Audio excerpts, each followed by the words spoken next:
Yes, our music speaks for ourselves that, nagiging relevant siya sa mga tao. Nakaka-relate ang yung mga tao. Ay pa po kami gustong gawin na music. Hindi pa po, feeling po namin, hindi po na namin nakukuha yung peak namin as a musicians po. Tapos, more albums. Sana magkaroon din po kami ng major concert kasi hindi pa po namin nagagawa yun.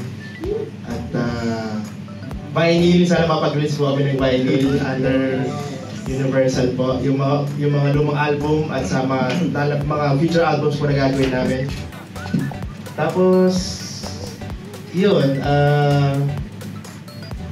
sana gumanda po yung relationship ulit namin ng UR, katulad ng dati. We consider it a blessing talaga na yung mga songs are still relevant up to this day.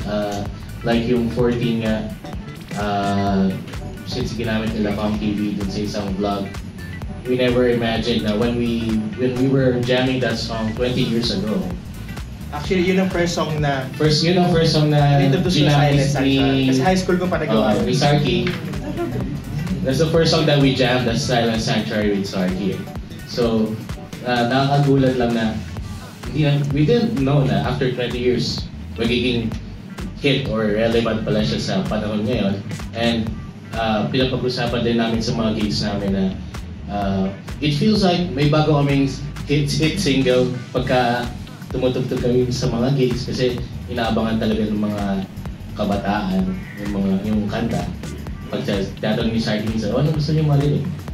14. In a way, even though we're not like super engaged in social media today, sa mga TikTok, dahil mga trends sa TikTok, di man namin pinapatulan yung mga ganon. But I guess our music speaks for ourselves that nagiging relevant siya sa mga tao. Nakaka-relate ang yung mga tao. As a songwriter din po, as a music lover din po, feeling ko hindi ko pa nagagawa yung mga hindi mo pa ako lumalabas sa comfort zone ko.